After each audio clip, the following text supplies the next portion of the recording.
आजकल धर्म और राजनीति का मेल जो है बढ़ता जा रहा है। धर्म इज नॉट रिलीजन। राजनीति यदि धर्मयुक्त होगी तभी अच्छी है, नहीं तो वो कुनीति बन जाएगी। तो आपको नहीं लगता कि राजनीति ने धर्म को हथियार बना दिया है? समस्या ये है कि धर्मयुक्त राजनीति होती नहीं। इस्लाम के अंदर एक बात आई कि काफिर को जीने का अधिकार नहीं है। काफिर के दिखाई दे, काफिर का मतलब क्या समझते जो इस्लाम को ना माने वो काफिर है। ये बात आप मानते हैं? क्योंकि बहुत से लोग ये कहते हैं कि कुरान में ये लिखा है कि काफिर वो है जो इस्लाम को नहीं मानते। मैं तो कहता हूँ काफिर वो जो उस नीली छतरी वाले को ना माने। शाम के समय आरती हो रही थी, यज्ञ चल रहा था, कुछ मुस्लिम लड़के आए और बोला बंद कर दो, इस वक्त मस्जिद की अजान का टाइम है। 2 मिनट में अगर बंद कर देंगे तो क्या हो जाएगा? आपको मेरे शब्द से घृणा है? नहीं, घृणा की बात नहीं, तो बंद करने की आवश्यकता क्या है? ये क्या तरीका हुआ कि मैं कर रहा हूं तो तू बंद कर दे? आपको पता है घटना क्या आई थी मुर्शिदाबाद के अंदर? मुर्शिदाबाद के अंदर घटना आई थी कि मुसलमान लोग आ रहे हैं और 200 गांव लोगों के घर को घेर के मार रहे हैं।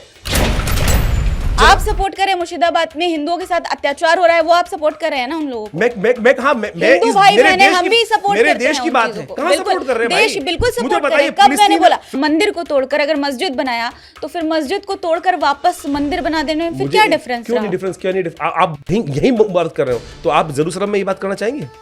अगर मक्का मदीना के अंदर ये बात की जाए, किसी ने हिम्मत कर सकता है कोई आदमी? मंदिर मेरा सम्मान है, मंदिर मेरा स्वाभिमान है, राम मेरे इष्ट है। आप ये स्वीकार ही नहीं कर रही हैं। आप 2 अलग अलग फॉर्मूलास को ले रही हैं। अगर आप पढ़े लिखे, मैं कहूँ फिर तो आप भी बायस्ड हैं। इस्लाम में बकरा ईद को लेकर बहुत ज़्यादा विवाद होता है।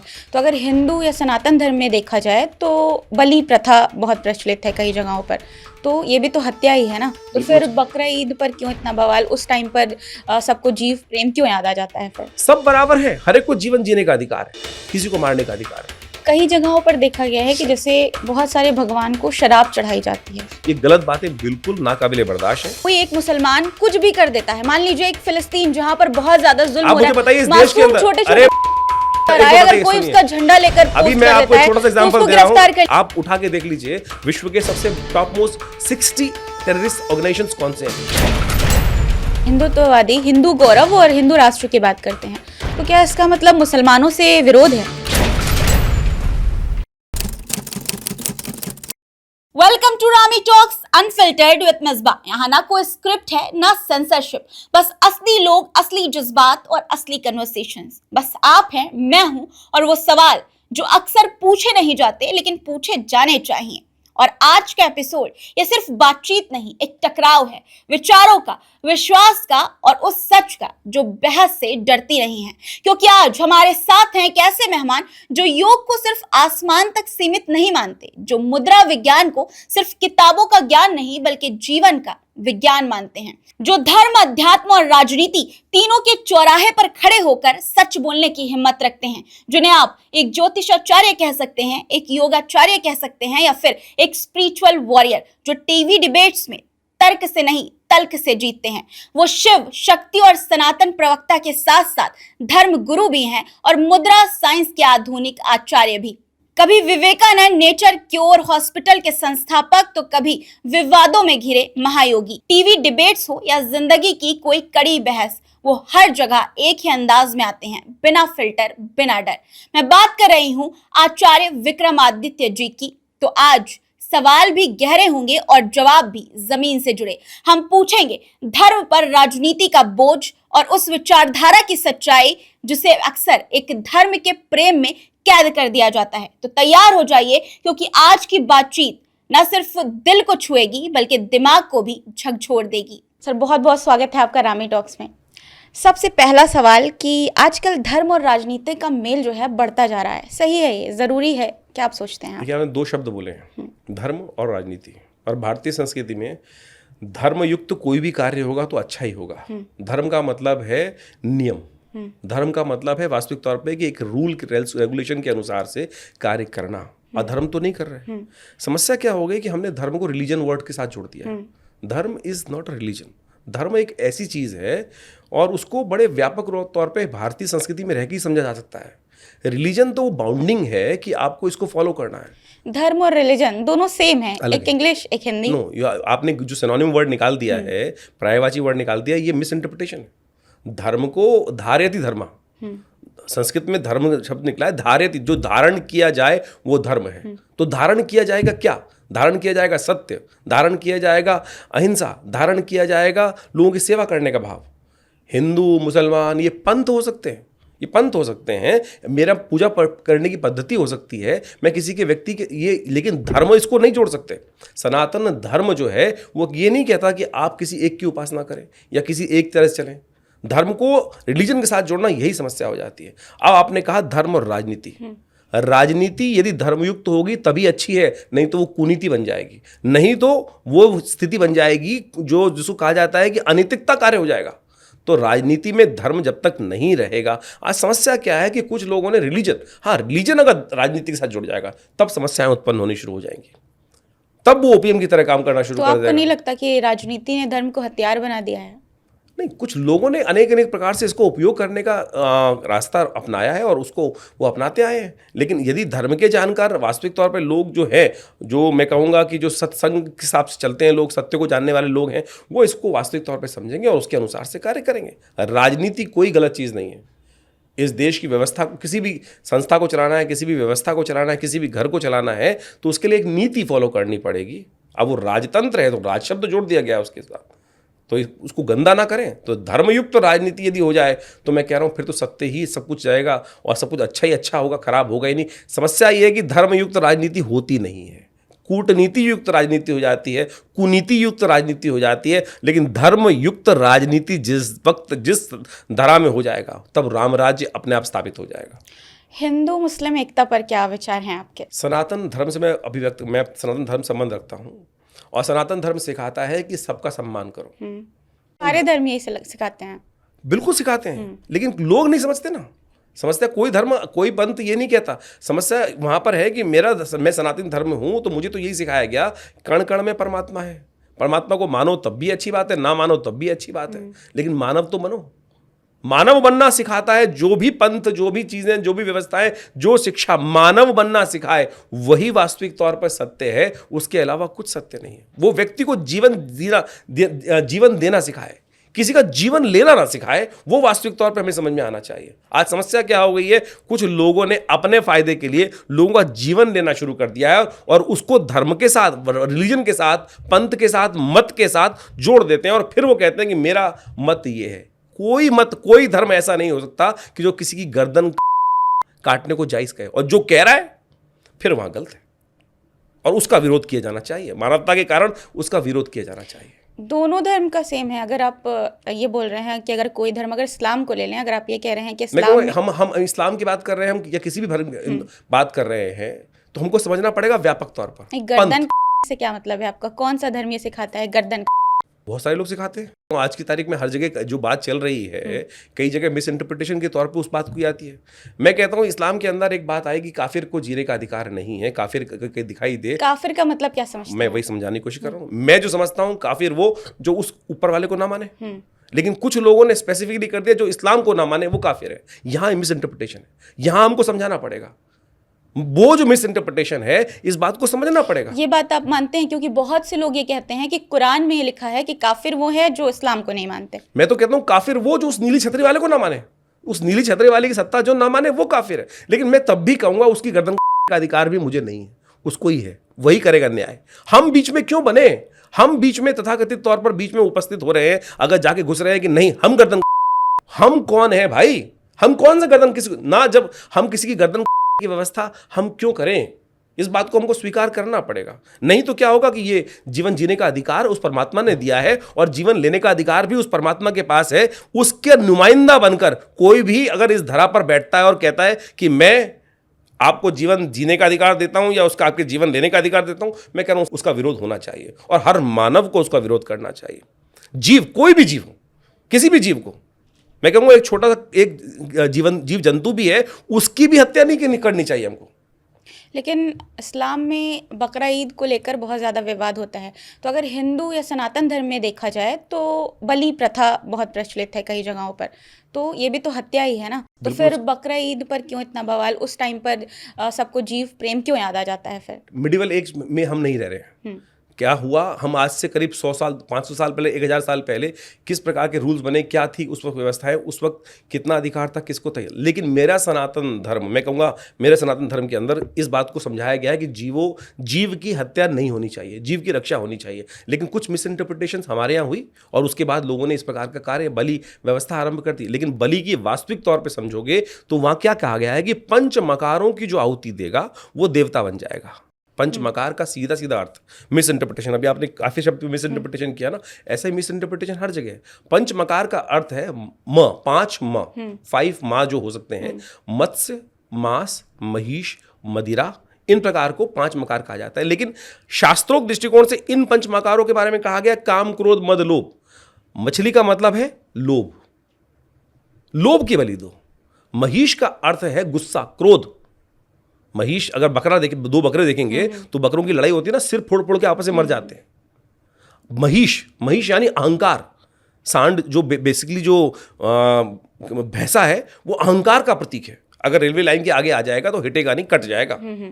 तो महिष अहंकार का है। हमारे यहाँ शास्त्रोक्त दृष्टिकोण से इन पंचमकारों की आहुति देने की बात की गई है, समझाने के लिए पंचमकार कर दिए, और पंचमकारों को लोगों ने मिस इंटरप्रिटेशन कर दिया। और हमारे शास्त्र में पुराने समय में श्रुति के माध्यम से शास्त्र चलते थे। उसके बाद में जैसे से इंटरप्रिटेशन लोगों ने हुई और घेलमेल बहुत हुआ। इस देश में जब आक्रांताओं ने आक्रमण किया तो उसके बाद पूरे देश का इतिहास, पूरे देश की जितनी भी पुस्तकें थी, इसको basically historical point of view से लिखा गया है कि चाहे झांसी की लाइब्रेरी हो, चाहे पाटलिपुत्र हो, उन सबको जला दिया गया था। सारी पुस्तकें जला दी गई तथाकथित तौर पे आक्रांताओं के द्वारा।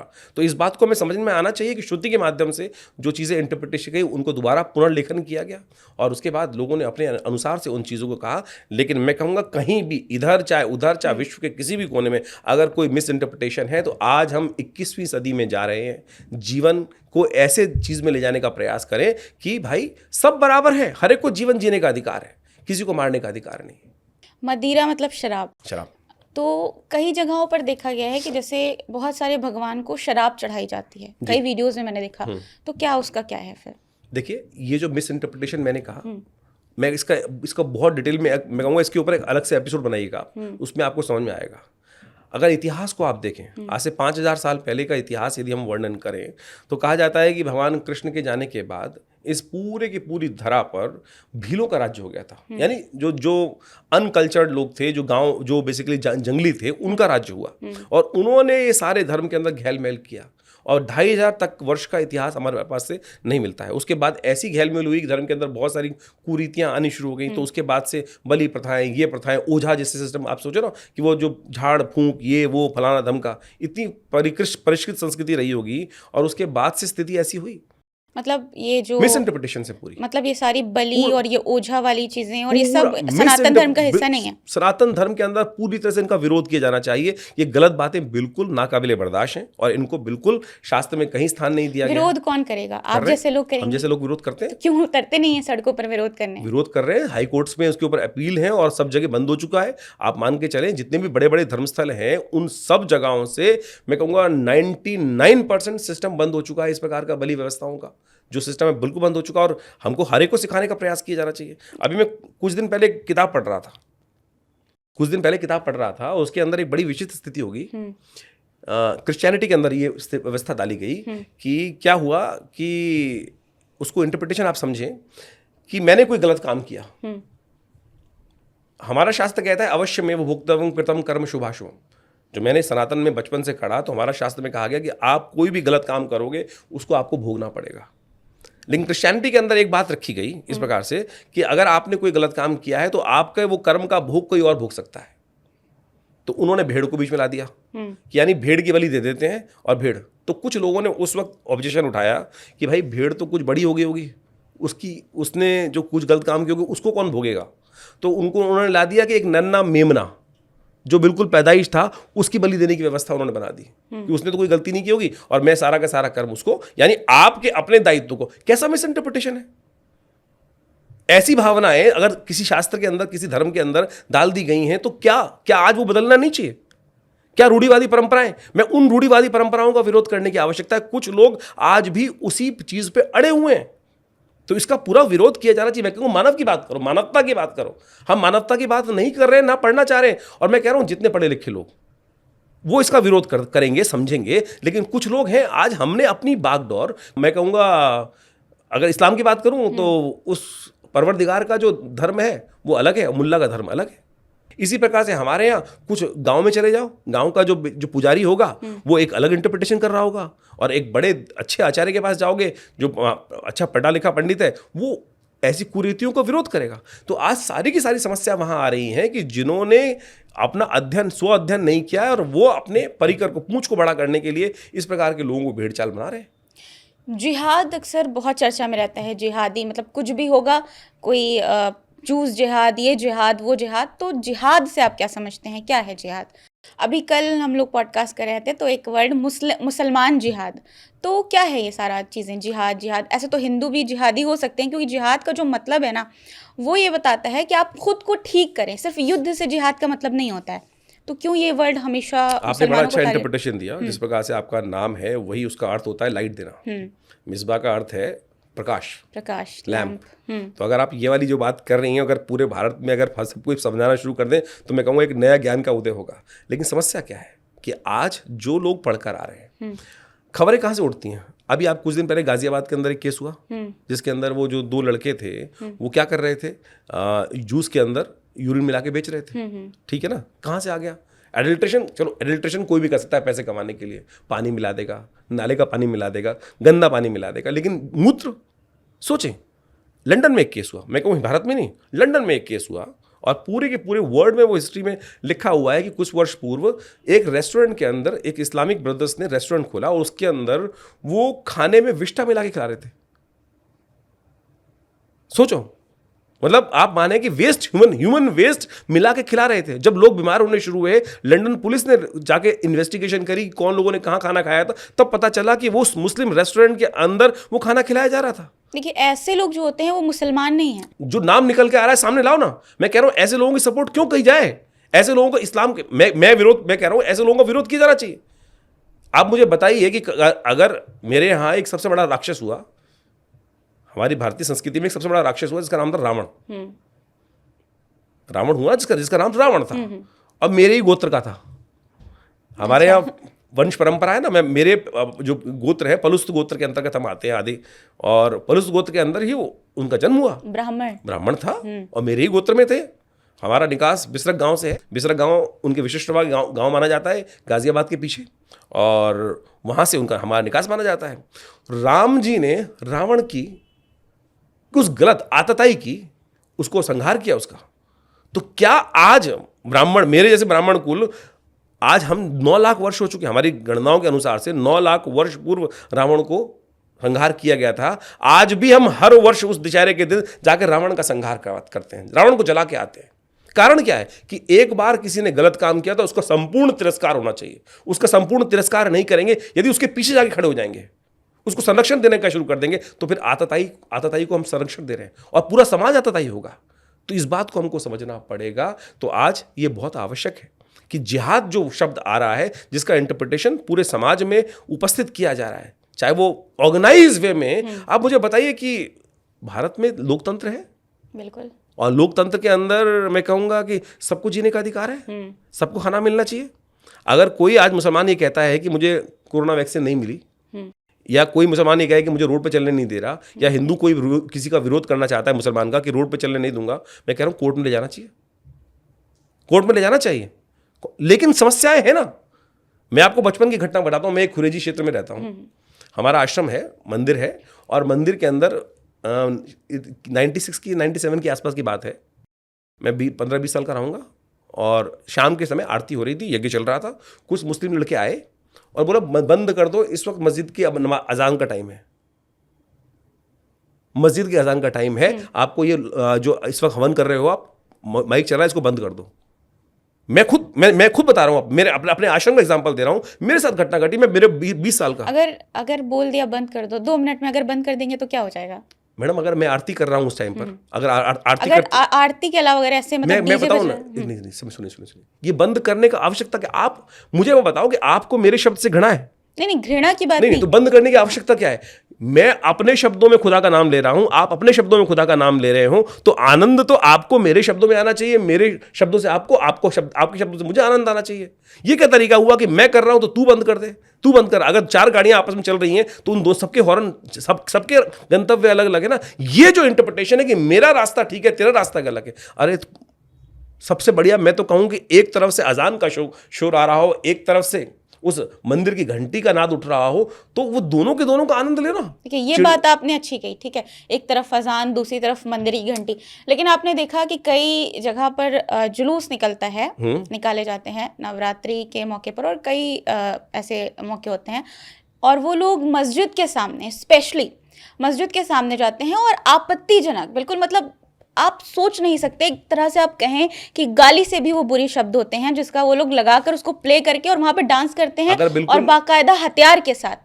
तो इसको आप क्या सही मानते हैं? सुनिए, किसी प्रकार भी न्याय को, अपने अन्याय को हाथ में लेना, गलत काम करना बिल्कुल अलाउड नहीं है। अगर इस प्रकार के इंसिडेंट घट रहे हैं, अगर जिस प्रकार से आप कह रही हैं कि इस प्रकार के हैं, तो पुलिस साथ में होती है, उनको एडमिनिस्ट्रेटिवली देखा तो आपने होगा, आपने भी देखा होगा ना ये चीज, और पुलिस वाले मैंने तो कुछ और देखा है, मैंने तो कुछ और देखा। अभी इंदौर के आगे, अब इंदौर की घटना मैंने वो देखी कि जिस वक्त इंडिया मैच जीती थी और रात्रि को निकल रहे थे, और वहां पर इंदौर के बाहर एमपी के अंदर घटना घटी थी, और वहां पर जाकर भारत माता की जय करते हुए लोग निकल रहे थे, और वहां से मस्जिद से निकलकर लोगों ने पत्थर बरसात कर दी।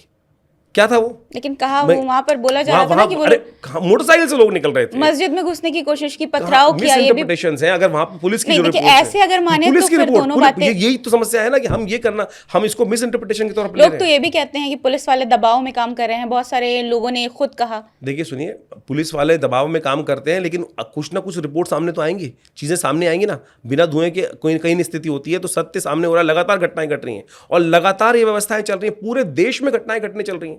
अगर कोई व्यवस्थाएं गलत चल रही हैं तो वो उसका विरोध किया जाना चाहिए, लेकिन लगातार पूरे देश में ऐसी घटना एक के बाद एक, कौन सा कोना ऐसा है?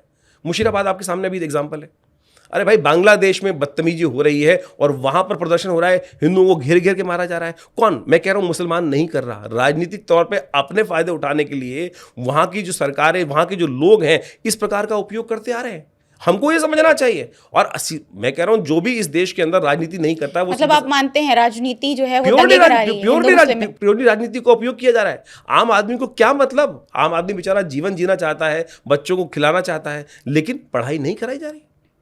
मुझे बताइए कि इस देश के अंदर आज मॉडर्न एजुकेशन की आवश्यकता है, बिल्कुल मॉडर्न एजुकेशन की आवश्यकता है ना, तो क्यों नहीं दिया जा रहा मॉडर्न एजुकेशन?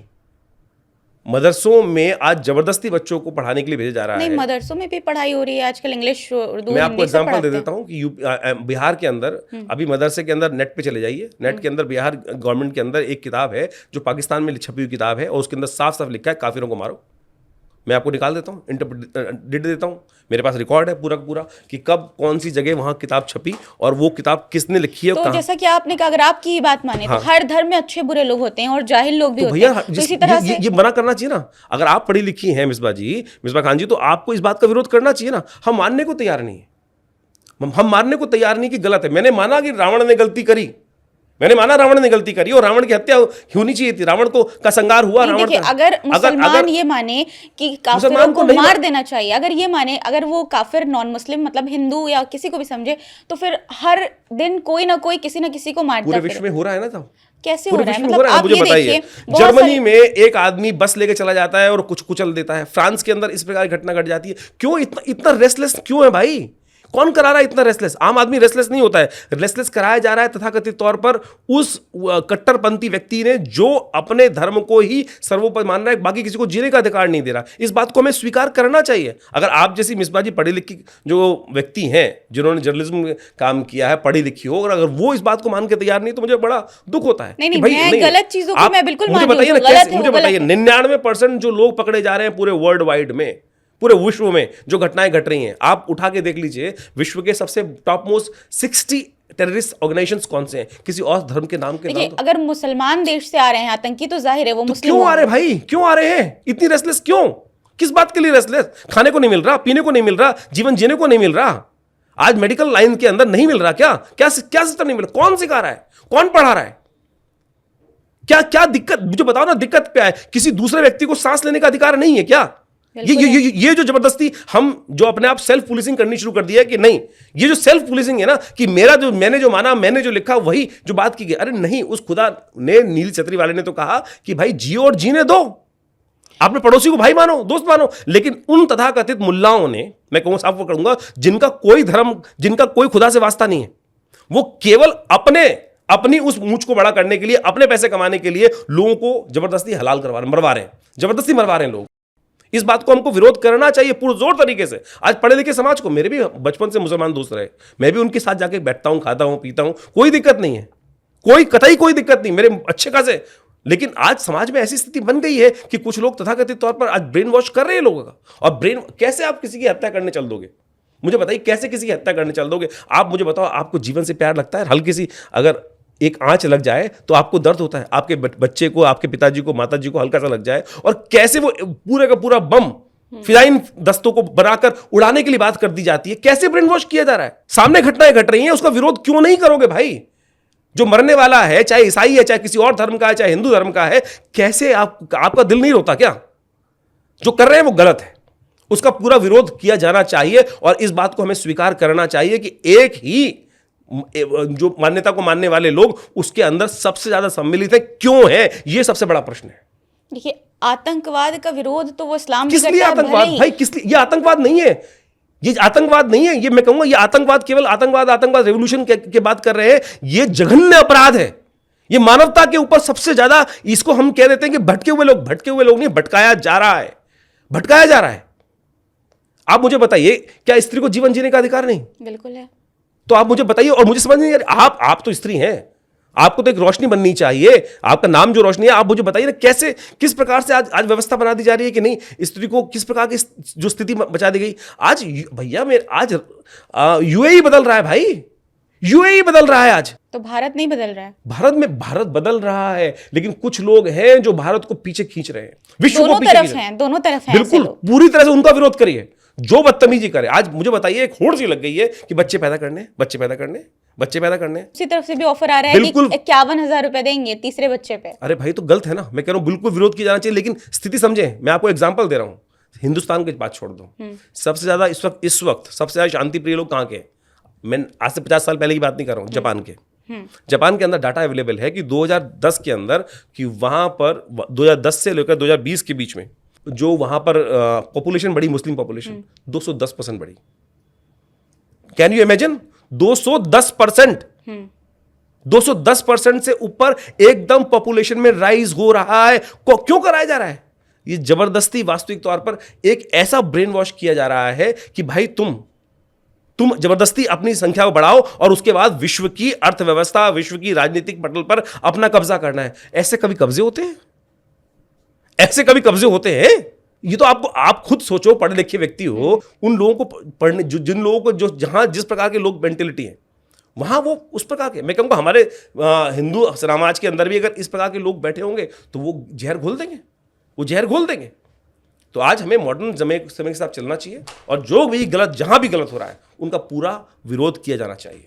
अच्छा, मंदिर मस्जिदों को लेकर बहुत विवाद है। कई जगहों पर मस्जिदें शहीद की जा रही हैं, मंदिर भी तोड़े जा रहे हैं, और दोनों ही पक्ष जो है एक दूसरे से लड़ने भिड़ने में लगे। तो मैं कह रहा हूँ, आज 1000 साल से लगातार देख लीजिए, एक के बाद एक लगातार तोड़ दिए गए। 1000 साल का इतिहास है भारत के अंदर। नहीं, मस्जिदें भी अभी अगर पहले तोड़े गए तो क्या फिर अभी आप उसी इतिहास को दोहराया जाएगा? नहीं, ऐसा कोई मस्जिद को मैं बिल्कुल कहता हूँ, विरोध करता हूँ अगर असली चीज है। लेकिन कोई अगर मेरा धर्मस्थल रहा है, जहां से मेरी आस्था जुड़ी है, जहां मेरा धर्म रहा है, राम मंदिर की सबसे बड़ी बात, कृष्ण जन्मभूमि की सबसे बड़ी बात, वो भगवान कृष्ण की जन्मस्थली है। और वहां आतताई ने, इतिहास में दर्ज है कि आतताइयों ने आकर, आक्रांताओं ने आकर उस जगह पर मेरे सम्मान, मंदिर मेरा सम्मान है, मंदिर मेरा स्वाभिमान है, उस भगवान कृष्ण की मंदिर को मैं जब निर्माण किया गया, वो स्थली थी, मेरी तपस्थली थी, उसको को विध्वंस करके वहां वो चीज इतिहास में दर्ज है। या तो आप, मुझे समझ में नहीं, या तो आप कहिए इस प्लेटफॉर्म पर बैठकर कि वो इतिहास गलत है, या तो आप एक्सेप्ट करो उस बात को, औरंगजेब ने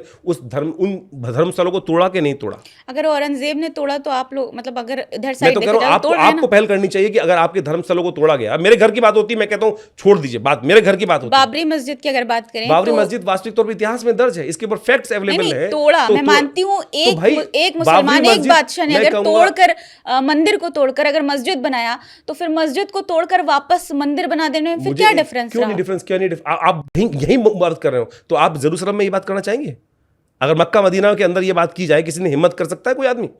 मैं कहता हूं कि हिम्मत कर सकते हो आप, इस बात को सोच सकते हो आप कि अगर किसी धर्म स्तर पे मेरी मान्यता है भाई, राम मेरे इष्ट है, आप ये स्वीकार ही नहीं कर रही हैं।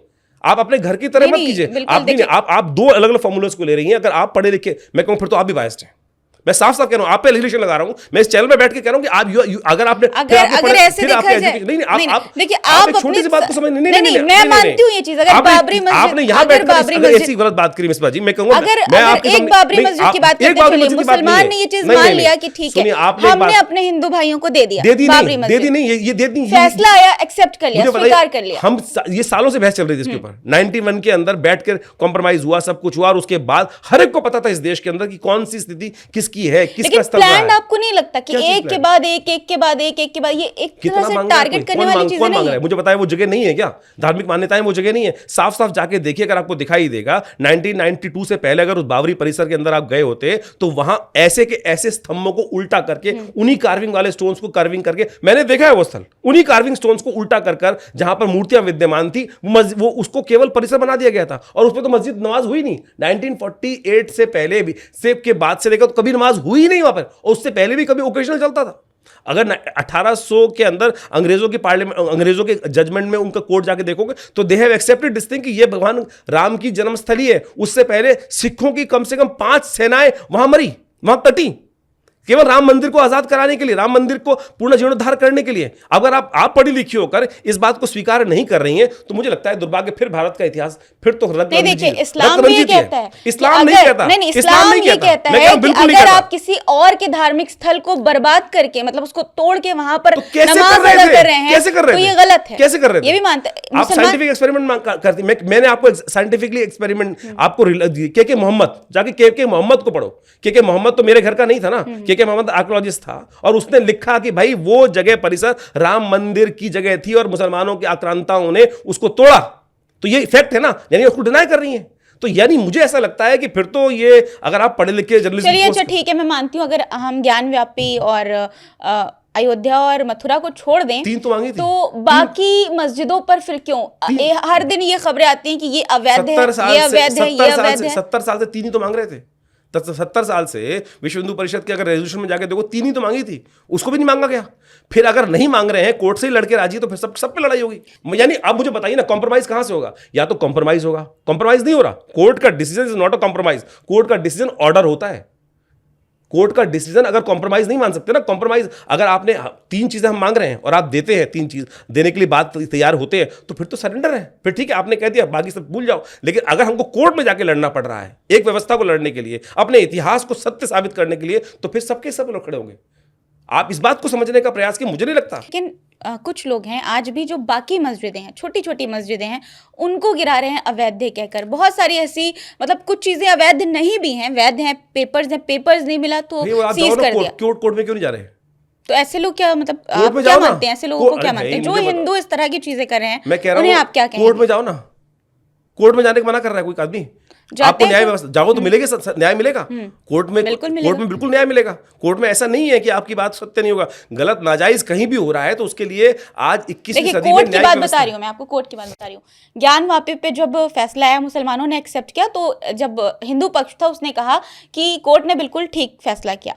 संभल की मस्जिद में पेंट की बात हो रही थी और जो सारी चीजें थी, जब वहां पर आप यासिर जिलानी जानती है? यासिर जिलानी, मैंने एक जजमेंट पढ़ा, 2010 का जजमेंट है, जो 2010 का जजमेंट है, 2010 के जजमेंट में जो हाई कोर्ट का राम मंदिर पे जजमेंट था, जस्टिस सुधीर अग्रवाल ने वो जजमेंट लिखा है, करीब 10,000 पेज का जजमेंट है। उसके अंदर यासिर जिलानी जो उस वक्त मुस्लिम पक्ष के पक्षकार थे, उन्होंने एक बात एफिडेविट दी थी उनके कोर्ट के अंदर, और वो मैंने पढ़ा है तभी मैं आपको बता रहा हूँ। उन्होंने कहा था, जनाब जिस मस्जिद की बात की जा रही है ये वो मस्जिद नहीं है, बाबरी मस्जिद के बारे में, वो जो मस्जिद के बारे में बात की जिसको तोड़कर मस्जिद के लिए मंदिर बनाया गया था, वो तो संभल का हरिहर मंदिर था। उसने एफिडेविट दिया है, एफिडेविट दिया ये बात। हरिहर मंदिर, सुनिए, मैं इस बात को मैं कोई बिना तथ्य की बात, अगर आपको कोई देखा था, मैं कोट कर रहा हूं जस्टिस सुधीर अग्रवाल के उस 10,000 पेज के जजमेंट को जाकर, जिसमें आप पढ़ लीजिए जाके। लेकिन अगर तो कोर्ट का फैसला आ रहा है तो कुछ लोग ये कह रहे हैं ना, सुप्रीम कोर्ट को वो लोग सुप्रीम कोर्ट इस तरह की बातें कहने के लिए तो मुंह तो किसी का भी खुल सकता है ना, मुंह तो खुलने में मना ही नहीं है। मैं इस भौंकने का तो किसी को भी अलाउड है, भौंकना तो कोई मना नहीं कर सकता ना। न्याय संगत बात करिए। कोई भौंक रहा है, कुछ कर रहा है, वो उससे देश नहीं चलेगा, उससे व्यवस्थाएं नहीं चलेगी, मानव नहीं चलेगा उससे। हमको आज संभ्रांत व्यक्ति जो है उनसे बात करने की बात है। मैं कह रहा हूं आज जो गलत है, गलत को गलत कहना सीखो। मैंने रावण को आतताई कहा, रावण को अधर्मी कहा, रावण को राक्षस कहा। आपको भी उन्हीं आतताइयों को, इस देश पे आक्रांताओं पे जिन्होंने आक्रमण किया, जिन्होंने औरतों की इज्जत लूट ली, औरतों की इज्जत लूट ली। आप सोचो कि अगर आप इतिहास में दर्ज है कि इस देश में जितने आक्रांता आए, जो भी थे, तुगलक थे, कुछ भी थे, उन्होंने इतना बुरा हाल किया है, इतना बुरा हाल किया है। शायद इससे ज्यादा दुराचार, इससे ज्यादा व्यभिचार किसी और संस्कृति पे नहीं हुआ होगा कि जितना मैं कह रहा हूं इस देश में जो हुआ, इतिहास में दर्ज है। उसको पढ़कर रोंगटे खड़े हो जाएंगे आदमी के, लेकिन दुर्भाग्य ऐसा रहा कि उसको पढ़ने से रोक दिया गया। वो इतिहास सामने लाया नहीं गया। वो इतिहास अगर बच्चों ने पढ़ा होता, अगर इतिहास वो बच्चों ने पढ़ा होता कि केवल ये नहीं पढ़ा होता कि आक्रांता ग्रेट थे, अगर वास्तविकता पढ़ी होती कि क्या स्थिति थी, तो मुझे लगता है कि आज इस देश के भविष्य को सुधारने के लिए कुछ और भाव होते हैं। गलती चाहे बाप ने करी, चाहे किसी ने व्यक्ति ने करी, तो उसका तिलांजलि दे देनी चाहिए। उसको बिल्कुल सपोर्ट नहीं की जानी चाहिए। और मुझे नहीं लगता कि इस देश में रहने वाला कोई भी व्यक्ति ऐसा है कि जो इस देश से बाहर से आया है, जिसका डीएनए इस देश के बाहर का है। वो सारे के सारे यहीं के हैं, सारे के सारे यहीं पैदा हुए हैं, इस धरा से पैदा हुए हैं। कोई भी ऐसा मुसलमान मुझे नहीं होगा अवेलेबल होगा कि जो ईरान से आया हुआ अभी यहां बसा हुआ होगा, या बुखारा से आया हुआ यहां बसा हुआ होगा, या अफगानिस्तान से आया हुआ होगा। फिर भी कहते हैं पाकिस्तान चले जाओ, क्यों चले जाएं? भाई कौन जाने को पाकिस्तान कह रहा है। अगर इस देश के विरोध बात करोगे, आतंकवादियों को जो हाल कर रहे हैं उनके साथ सपोर्ट खड़े हो जाओगे। कैसे इतनी बड़ी घटना घट रही जो कश्मीर में घटना घटी, पहलगाम के अंदर, पूछ के और पैंट उतरवा के देखा गया।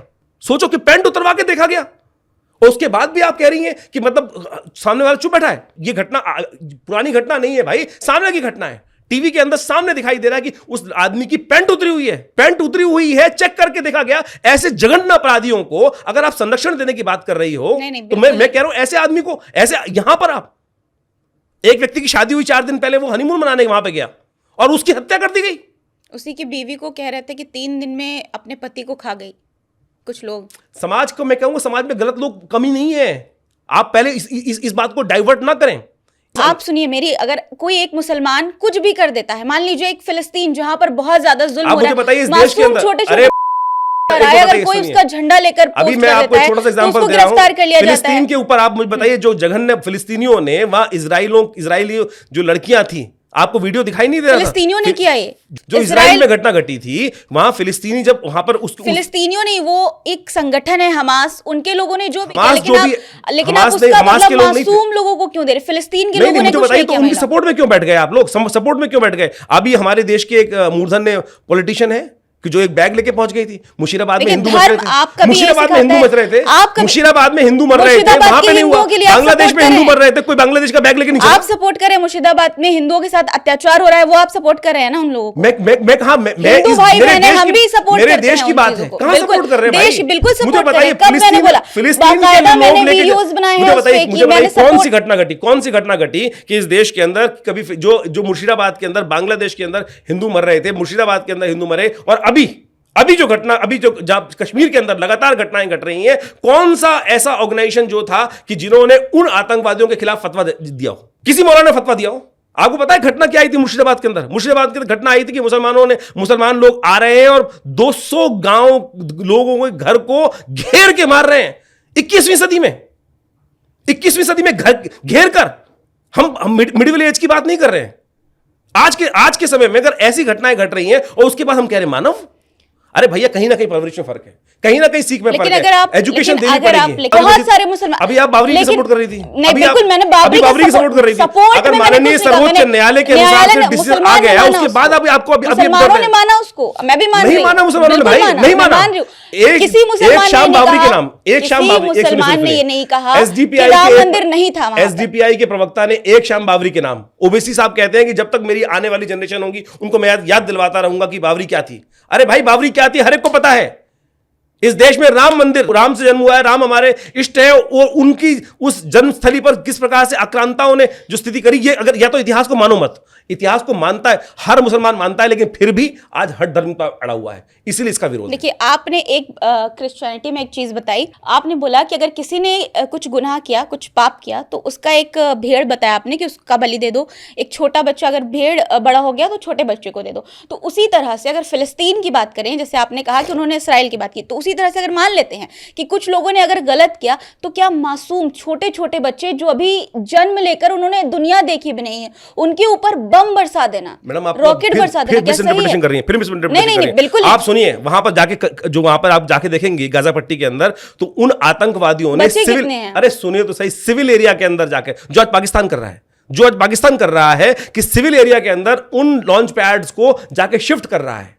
और आप जाके गाजा के अंदर जाके देखेंगे तो मिस इंटरप्रिटेशन, आप यही आपकी समस्या यही है कि आप समझना नहीं चाहते। सुनिए मैं साफ कर रहा हूं, गाजा के अंदर नहीं नहीं सुनिए, गाजा के अंदर अंडर रोडों के अंदर, घरों के अंदर, हॉस्पिटल्स के नीचे उन लोगों ने, आतंकवादियों ने अपने घर बना रखे हैं, पूरा का पूरा सिस्टम वहां चला रहे हैं, और उसके बाद वहां से फायरिंग हो रहा है, सब कुछ हो रहा है। और उसके बाद अगर इजराइल अगर वहां पे कर रहा, मैं इजराइल की सपोर्ट नहीं कर रहा, मैं इजराइल की सपोर्ट नहीं कर रहा हूं, सत्य सामने आना चाहिए। चलिए मान लेते हैं, अगर इस बात को मान लें, आपकी अगर बात को माने, मान लेते हैं कि नीचे जमीन के आतंकवादियों ने अपना ठिकाना बनाया हुआ है, चलिए इस बात को मान लेते हैं, तो क्या इसका मतलब ये है उन कि बच्चों को नहीं छोड़ा जा रहा मैडम, जिनको पकड़ के ले गए थे, जिनको उठा के ले गए थे, जो आतंकवादी वहां पर आए थे, जिन्होंने हमला किया था, आपको पता है कितनी मिसाइल छोड़ी थी उन्होंने?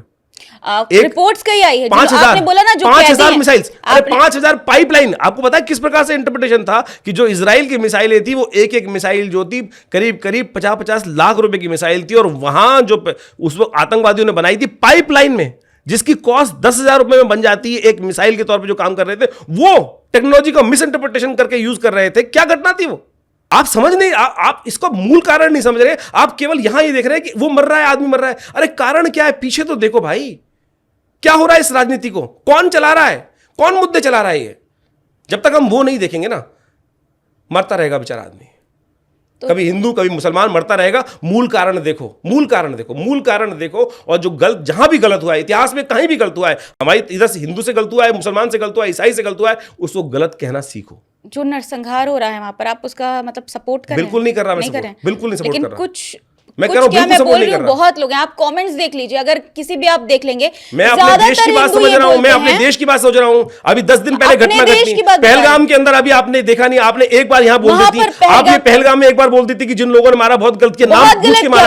अभी आप मेरे को उस बात से ले गई, उस बात पे वहां ले गई। अरे आप मिसबा जी, वहां पर आप मिसबा खान साहब वहां ले गई कि उस लड़की को लोगों ने जघन्य अपराध। अरे नॉर्मल गांव की गंवार औरतें इस बात की बातें करती हैं, क्या उनको तवज्जो दोगी आप? नहीं, आप इतने बड़े मुद्दे को कहां उठा के ले गई कि आप नहीं उसको कह रही खा गई? अरे क्या बात कर रही हो आप?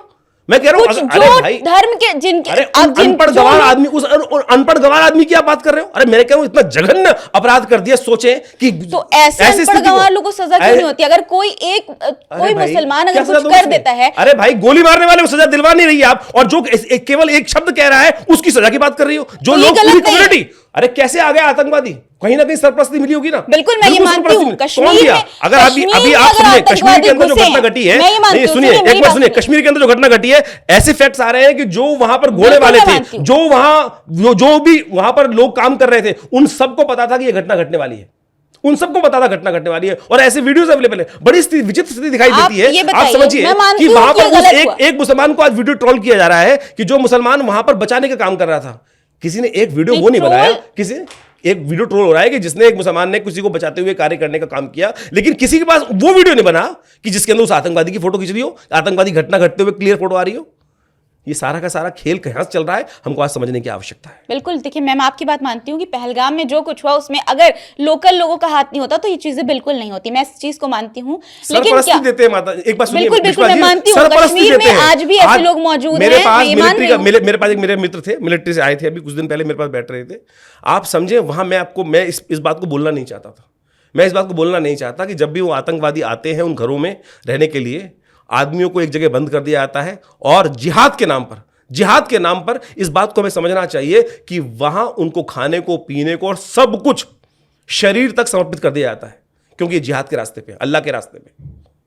ऐसा मिस इंटरप्रिटेशन कौन सिखा रहा है? वो मौलाना सिखा रहे हैं। ये घटना सत्य घटना बता रहा हूं मैं आपको, ये हो रहा है आज की तारीख में कश्मीर के अंदर। लेकिन इसके लिए क्या राजनीतिक पूरे कश्मीरियों को जो आम लोग हैं उनको भी टारगेट किया जाएगा? जो कौन पूरे टारगेट कर रहा देश है? का मुसलमान कौन टारगेट कर रहा है? उनको लेकर कौन बहुत टारगेट कर रहा है? अरे लोग इस देश के अंदर कश्मीरी आता है कि आप घृणा से देखते हो? आज भी सामान खरीदते हैं हम, कश्मीरी शॉल लेके आते हैं, खरीदते हैं ना। कई वीडियो कौन सपोर्ट करता है? पहलगाम के बाद बहुत सारे ऐसे वीडियोस आए। गलत को मैंने फिर कहूंगा, उत्तराखंड से कई ऐसे वीडियोस आए, मैं आपको बता रही हूँ, जहां पर कश्मीरियों को जो शॉल लगाने वाले कश्मीर थे उनको मार के गाली गंदी गंदी बजरंग दल के कार्यकर्ता थे जो मार भाई उनको खिलाफ एफआईआर कराओ, बंद कराओ। कौन सपोर्ट में आएगा? मैं तो नहीं खड़ा हूंगा सपोर्ट में, मैं तो नहीं खड़ा हूंगा सपोर्ट में बिल्कुल। और मैं हर जगह हर चैनल पे दिखाई देता हूं आपको। अगर मेरी कोई गलती हो तो मुझे बताना, तो हमको मानना पड़ेगा। अगर हम आगे मानवता की बात करना चाहते हैं तो गलत कहें। देखिए, आप यहाँ पर मानवता की बात कर रहे हैं, सारी चीज़ें ठीक, मैं बिल्कुल मानती हूँ मानवता हर इंसान के साथ होनी चाहिए। एक आपका क्लिप बहुत वायरल है, एक न्यूज़ चैनल में एक इस्लामिक स्कॉलर थे जिनके साथ इस्लामिक स्कॉलर जो भी हो उसको तथाकथित तौर पर टीवी बिठाया जाता है कि वो इस्लामिक स्कॉलर बना के। तो क्या हुआ था? क्यों क्या हुआ था? लोगों ने मतलब मुझे बताइए, अगर वो राम भगवान कृष्ण को अय्याश कहेगा, अगर भगवान कृष्ण को अय्याश, उसने बोला भगवान कृष्ण अय्याश, ना काबिले बर्दाश्त है। मैंने खुदा के बारे में कभी उल्टा सीधा नहीं कहा, मैं कह रहा हूं वो परवरदिगार है। मेरा सनातन मुझे सिखाता है कि किसी का विरोध मत कर। कृष्ण, राम सब कुछ भी है, कितने ही हैं। शैव मतों के लिए शैव सब कुछ है, वैष्णवों के लिए वैष्णव सब कुछ है। और मैं किसी का भी तिरस्कार करता हूं तो मैं अल्लाह का तिरस्कार कैसे करूंगा? मैं नहीं कर सकता। उस खुदा का तिरस्कार मैं नहीं कर सकता, मैं बिल्कुल तिरस्कार नहीं कर सकता। लेकिन अगर मेरी जिन श्रद्धा, जहां पे मेरे इष्ट कृष्ण है, मेरे इष्ट कृष्ण है, और वो बोल रहा है कृष्ण अय्याश, कैसे बर्दाश्त कर लोगे आप? कैसे बर्दाश्त कर लोगे? सतन से जुदा वाले लोगों को केवल ये सीखने की आवश्यकता है कि भाई इस प्रकार की नाकाबिले बर्दाश्त है। और मैं कह रहा हूं अगर कोई मुसलमान व्यक्ति उसकी सपोर्ट कर रहा है, ऐसे व्यक्ति की, बिल्कुल, जो तो किसी दूसरे वो, उसको आदमी भी कहना गलत है, उसको आदमी भी कहना गलत है। और मैं कहूं आप उसको इस्लामिक स्कॉलर आपने कहा। अच्छा। कपड़े सिलने वाला व्यक्ति आज तथाकथित कोई कसाई किसी को रूप में आप बैठा देते हैं, उसके बाद इस्लामिक स्कॉलर कहते हैं। इस्लामिक स्कॉलर जो असली हैं उनसे जाके पूछो क्या वो धर्म करते हैं। मेरे जितने दोस्त हैं, अच्छे मौलाना मौलवी लोग हैं, वो कहते हैं ऐसे बदतमीज लोगों को तो बैठने ही देना चाहिए। बिल्कुल, ऐसे लोगों को क्यों बैठा रहे हैं? इस्लाम का नाम खराब कर रहे हैं, पंथ का नाम खराब कर रहे हैं, मानवता का नाम खराब कर रहे हैं। कुछ दिन पहले वो मेरे साथ डिबेट कर रहा था, राष्ट्रगान का मुद्दा आया। भारत में पैदा हुए हैं आप, बिल्कुल, क्या होंगे? सबसे पहले खड़े होंगे। मैं टीवी पे क्लिप दिखाता हूं कि मैं राष्ट्रगान टीवी पे बोल रहा था और वो सब लोग खड़े थे, पूरा न्यूज रूम खड़ा था, लेकिन वो बैठा हुआ था। वो तो जाहिलियत है। तो फिर ऐसे आदमी मौलाना कह रही आप? वो इस्लामिक स्कॉलर कहने लायक है? ऐसा व्यक्ति जो माननीय हरि का विरोध करता हो और उसको आप टीवी पे बैठकर इस्लामिक स्कॉलर आपने प्रोनाउंस किया। बुलाता कौन है? मीडिया वाले बुलाते हैं। बुलाता मीडिया का विरोध कीजिए ना। बुलाता कल आप बुलाएंगे, कल मुझे लगता है जैसे मुझे बुलाया गया, कल उसको बुलाएंगे। तो आप खुद को कंपेयर कर रहे हैं। मीडिया को आज समझना चाहिए ना भाई, ऐसे लोग धर्म का ह्रास कर रहे हैं, विधि का ह्रास कर रहे हैं। ऐसे लोग किसी जगह बैठाने लायक नहीं है। इनको 20-20, 10-10 हजार रुपए मिलते हैं और जाके बैठते हैं। 10-10 हजार रुपए के लिए जाके जितनी मर्जी गाली पड़वाते हैं। अच्छा, हिंदुत्ववादी हिंदू गौरव और हिंदू राष्ट्र की बात करते हैं, तो क्या इसका मतलब मुसलमानों से विरोध है? क्यों विरोध है मुसलमानों से? वही मैं पूछ रही हूँ आपसे, क्या मतलब इसका यही है? रस खान का विरोध किया किसी ने? अब्दुल कलाम आजाद का किसी ने विरोध किया? बिल्कुल नहीं किया ना। कितने लोग उनकी अंत्येष्टि में गए थे? कितने मुसलमान गए थे? और कितने मुसलमान जो थे कि वो टाइगर मेमन और जितने आतंकवादी थे, बुरहान बानी, कितने लोग गए थे उसकी अंत्येष्टि में? कौन सपोर्ट कर रहा है? कौन सपोर्ट कर रहा है? एग्जाम्पल आपके सामने है। एग्जाम्पल आपके सामने है कि आपको अब्दुल कलाम आजाद जैसे लोग चाहिए या बुरहान बानी जैसे लोग चाहिए या आतंकवादी जो लोग चाहिए? 2 लाख आदमी वहां पहुंचता है। देखिए, आपको नहीं लगता कि अरे मैं सामने एग्जांपल दे रहा हूं। मैं ये बता रही हूँ, आपको ये नहीं लगता कि हिंदू राष्ट्र जिस तरह से उसको दिखाया जा रहा है, सर्वोच्च न्यायालय को पढ़े, जिस तरह से दिखाया जा रहा है, वो नहीं लगता आपको कि ये मुसलमानों का विरोध करने के लिए दिखाया जा रहा है? क्योंकि जब से ये चीज, और मैं अपना आपको एग्जांपल देती हूँ, माननीय सर्वोच्च न्यायालय ने डिसीजन दिया कि Hindutva is not a religion, Hindutva is a way of living. इस धारा में जो हिमालय से लेकर सिंधु से लेकर उस नीचे तक समुद्र तक जो पर्यंत रह रहा है वो हिंदू प्रदेश है, हिंदुस्तान है। सनातन राज्य की बात नहीं कर रहे हैं, सनातन राज्य की बात नहीं कर रहे हैं। ये सबसे बड़ी समस्या क्या है कि हमने हिंदू शब्द को एक्सेप्ट कर हिंदू शब्द को केवल धर्म से जोड़ दिया है। ये इस देश की विभाजनकारी राजनीति सोचो, इस देश में जो धर्म नहीं है, सनातन धर्म है। हिंदू तो वे ऑफ लिविंग है और उसको हमने स्वीकार कर लिया, हमने हिंदू लिखना एक्सेप्ट, क्योंकि हिंदुस्तान की ज़मीन पर रहने वाले लोग हिंदुस्तानी हैं, सब हैं वो तो, सभी है ना, मुसलमान भी। तो सबको हिंदुस्तानी लिखना चाहिए। ये कैसे बदतमीजी हो गई इस देश को? सबसे पहले तो हमें संविधान के अंदर ये डिबेट का विषय निकलना चाहिए कि हिंदू शब्द का ओरिजिन जो है वो जो एक्सेप्ट किया गया, हमें एक्सेप्ट किया जाए। अगर मैं सनातन लिखता तब तो विरोध करते, मैं सनातन धर्म की बात करता कि सनातन राष्ट्र की बात कर रहा हूं। अरे हिंदू राष्ट्र, ये तो गौरव की बात है। इस्लाम के अंदर मेरे को बहुत एक व्यक्ति मिले, मुझे एसीपी थे हमारे, और उन्होंने एक कहानी सुनाई मुझे कि हुजूर ने लिखा है कि मुझे हिंद की जानिब से इस्लाम की खुशबू आती है, खुशबू आती है, ठंडी हवाएं आती हैं हिंद की जानिब से। तो वो भी हिंद को कहते थे ना, क्या उन्होंने हिंदुस्तान के हिंदुओं के कारण से हिंद एक प्रदेश है, हिंद एक क्षेत्र है, वहां के रहने वाले हिंदुस्तानी है। चाइनीज को चाइना में रहने वाले चाइनीज को बोला, जापान में रहने जापान बोला जाता है, पाकिस्तान में रहने वाले पाकिस्तानी बोला जाता है। तो इसी प्रकार से भारत में रहने वाले भारतीय, हिंदुस्तान में रहने वाले हिंदू हैं, केवल हिंदू शब्द के साथ उसको रिलीजन के साथ जोड़ दिया। ये सबसे बड़ी विचित्र विडंबना है। इस पर विवेचना करने की आवश्यकता है, आज मीडिया को आवश्यकता है, इस पर विवेचना करें। बिल्कुल। आपने विभाजन करने की बात कर दी, जब तक विभाजन करने की बात करते रहोगे तब समस्या रहेंगी। क्या नॉनवेज खाने वाला अधर्मी होता है? बिल्कुल नहीं होता। आदि शंकराचार्य जी ने इसके ऊपर इंटरप्रिटेशन दिया, जीवो जीवश्य जीवनम, जीवो जीवश्य भोजनम। ये तथाकथित तौर पे कुछ लोगों ने, कई लोगों का मत हो सकता है कि देशकाल परिस्थिति के अनुसार से, अगर आप ऊपर हिमालय में रह रहे हैं कहीं जाकर, वहाँ आलू नहीं मिलेगा, गाजर नहीं मिलेगी, तो वहाँ आपको हमारे यहाँ कहा गया शरीर माध्यम खलु धर्म साधनम। मेरे एक बॉस थे, हिंदू थे वो, तो उन्होंने मुझे बताया था कि कुछ जगहों पर, तब मैं पढ़ रही थी, तो उन्होंने कुछ जगहों पर तो ब्राह्मण भी खाते हैं। मैं तो मना नहीं कर रहा, मैं तो आपको आदि शंकराचार्य जी का वाक्य दिया हूँ, जीवो जीवश्च जीवनम। एक इको साइकिल है, इको साइकिल है ये। इको साइकिल को आज से नहीं, 2000 साल पहले लिखा उन्होंने, जीवो जीवश्च जीवनम, जीवो जीवश्च भोजनम। हाँ, जबरदस्ती अगर आपके पास सब चीज़ें अवेलेबल हैं, खूब यथेच मात्रा में खाने को है, रीजन वाइज, मध्य भारत के अंदर अगर आप रहकर नॉनवेज खा रहे हैं, तो ना तो आपको constitution of the body allow कर रहा है उसको, ना आपका डाइजेशन सिस्टम अलाउ कर रहा है। हाँ, आप उधर पानी से ऊपर, 5 नवाब से ऊपर अफगानिस्तान साइड जा रहे हैं, वहाँ का पानी है, वहाँ ना तो आपको गेहूँ मिलेगा ना कुछ और मिलेगा, तो वहाँ आप खा सकते हैं, वहाँ आपकी बॉडी कॉन्स्टिट्यूशन ऐसी है। रशिया में जाकर आपको दाल तो मिलेगी नहीं, तो वहाँ तो आपको जाके कुछ और भी खाना पड़ेगा। तो वहाँ देशकाल परिस्थिति के अनुसार से ये नियम, देशकाल परिस्थिति के अनुसार। विरोध बहुत होता है नॉनवेज को लेकर, नवरात्रि के मौके पर दुकानें बंद कर दो, क्यों खुली है दुकानें? राजनीति हो रही है, वो राजनीतिक तरह से जिस प्रकार से चल रही है, तो राजनीति इधर से भी उधर से, राजनीति वाले राजनीति करते रहेंगे, और उनका तो कार्य राजनीति चलना है। तो जो सत्य बात है, शास्त्र की बात है, वो मैंने आपके समक्ष रख दी। जातीय जनगणना पर आपकी क्या राय है? बीजेपी पहले कह रही थी कि नहीं, फिर अचानक से फैसला आया कि जातीय जनगणना होगी। सरकार के पास तो शुरू से जातीय जनगणना है, सरकार को पता है अच्छे से क्या है, लेकिन इस देश में जो राजनीति करने की व्यवस्था चल रही है वो बहुत दुर्भाग्यपूर्ण है। कहा जा रहा है स्वर्ण समाज में बड़ी हलचल है। नहीं, समाज में तो हलचल क्या होगी, हर एक को पता है कितनी संख्या किसकी है। ये कोई सामने वाली छुपाने वाली बात तो है नहीं कि कौन सी जनसंख्या किसकी है। राइट फ्रॉम गवर्नमेंट के इंटरनल डाटास में जाएंगे तो हर एक के पास इंटरनल कैलकुलेशन, सबको पता है कितनी है। लेकिन इस देश में एक बहुत बांटने की राजनीति बहुत गलत तरह से चल रही है। ये बांटने के बाद लोगों को इस प्रकार से, जनगणना किस लिए की जाती है? जनगणना इसलिए की जाती है कि जो व्यक्ति जहाँ पर है उसको सरकार की उन पॉलिसीज़ का लाभ आगे आने वाले समय में किस प्रकार से कार्य, किस प्रकार के उनकी क्षेत्र है, उनको विकास करने की बात की जाए। लेकिन हर चीज़ का फ़ायदा और नुकसान भी है। कुछ लोग अपने फ़ायदे के लिए इस प्रकार का समीकरण बनाते हैं, MY समीकरण आपके समक्ष याद होगा आपको, ऐसे ही समीकरण बनते रहेंगे। तो ऐसे राहुल गांधी जातीय जनगणना का बहुत सपोर्ट कर रहे थे, होनी चाहिए। बीजेपी ने तो पहले विरोध किया, लेकिन फिर अचानक से ऐसा क्या हुआ कि जातीय जनगणना, उनको राजनीतिक विषय है, उनको जो बिहार में चुनाव होने वाले हैं, उनको राजनीतिक विषय है, उनको लगता है अगर उसमें सरकार का जो देखना है, मैं एक राजनीतिक व्यक्ति तो हूँ नहीं, मैं कह रहा हूँ ये तो बांटने की राजनीति को और ज़्यादा आगे बढ़ने वाली स्थिति बनेगी। और ये ऐसी कोई डाटा नहीं है कि जो सरकार के पास नहीं है, ये शुरू से राइट फ्रॉम फर्स्ट डे हर सरकार के पास होता है, और जितनी भी बेनिफिशियरी स्कीम्स हैं उन्हीं को देख के बनाई जाती है। लेकिन अब ये डाटा सामने आ जाएगा तो उसके बाद एक गंदी राजनीति का दौर और शुरू हो जाएगा। अच्छा, आज के युवाओं को आप क्या संदेश देते हैं, धर्म से जुड़ने के लिए या टेक्नोलॉजी से, तकनीक से? मानवता से जुड़े। जब तक मानवता से नहीं जुड़ेंगे ना, तो ऐसी टेक्नोलॉजी कोई फायदा नहीं है, मशीन बन के कोई फायदा नहीं होने वाला। मानवता, जब तक ह्यूमैनिटेरियन ग्राउंड पे सोचेंगे नहीं, धर्म ह्यूमैनिटेरियन ग्राउंड पे सोचना सिखाता है। लेकिन कुछ लोग इस प्रकार की व्यवस्था बन जाती है कि सब कुछ दुराचार में चला जाता है। केवल मशीन बनने से कोई फायदा नहीं होने वाला। आखिरी सवाल कि क्या भारत सनातन की ओर बढ़ रहा है या फिर सिर्फ वोट और धर्म की राजनीति हो रही है? मैं कहूँगा सनातन के प्रति जागरूकता तो आ रही है।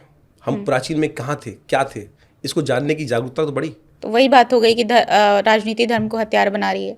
नहीं, राजनीति तो जो भी करती है राजनीति, लेकिन मानवता को हमें समझना चाहिए कि हमारे पूर्वज क्या थे। आपने कहा जागरूकता आ रही है, तो जागरूकता का मतलब ये है कि क्या किसी मुसलमान को अगर देखें दाढ़ी टोपी वाले को तो जय श्री राम का नारा लगा दे? मैं अपनी बात आपको बताऊं, मैं कुछ आपका एग्जांपल को देता हूं। मैं कुछ दिन पहले जर्मनी गया था।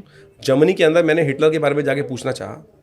वहां कोई भी आदमी हिटलर के बारे में बात करना नहीं चाहता, लेकिन हिंदुस्तान के अंदर अगर बात करोगे तो हिटलर को एज अ वॉरियर माना जाता है। कारण क्या था? मैंने कारण जानने का प्रयास किया। सेकेंड वर्ल्ड वॉर के बाद जर्मनी को 2 हिस्से में बांट दिया गया। एक तरफ तो रशिया ने ले लिया, ईस्टर्न जो पार्ट था, वेस्टर्न पार्ट था जो अलाइड फोर्सेज ने ले लिया था। उन्होंने उस देश की कल्चर बिल्कुल बदल दी, उनको अपना इतिहास खत्म कर दिया कि आपकी क्या किस प्रकार के 2 वर्ल्ड वॉर जिसने लड़ी हो, इतने ज़्यादा बलबल, उनको बिल्कुल खून बदल दिया उन लोगों ने। अगर आप अपने इतिहास को नहीं याद करोगे, आपको इतिहास को समझ में नहीं आएगा। आपके इतिहास में बताया गया कि तुम हारे हुए हो, तुम्हें काटा गया, तुम्हें मारा गया, तो क्या करोगे आप अपने इतिहास से?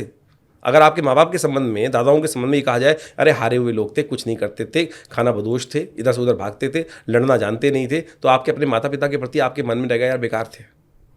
आपके इतिहास में जो स्थिति थी, जो गलती हुई, क्यों, कहाँ, कौन बना, किस प्रकार से स्थिति बनी, किस प्रकार से कौन गलत किया, कौन सही किया, इतिहास को जानना चाहिए। लेकिन इतिहास को जानने नहीं दिया गया। कुछ 500 साल का इतिहास ही पढ़ाया जाता है और बच्चों को बाकी सारा इतिहास, अरे हम सोने की चिड़िया थे, स्वर्णिम भारत की बात की जाती है। अगर उस दौर के बारे में, उस समय के बारे में अगर नहीं याद दिलवाएंगे, नहीं बताएंगे, तो कैसे होगा? वही हारे हुए, वही कुचले हुए, बात हर जगह वही समझाया गया। तो आप भी इस धरा से पैदा हुई हो, इस धरा के इतिहास को समझो।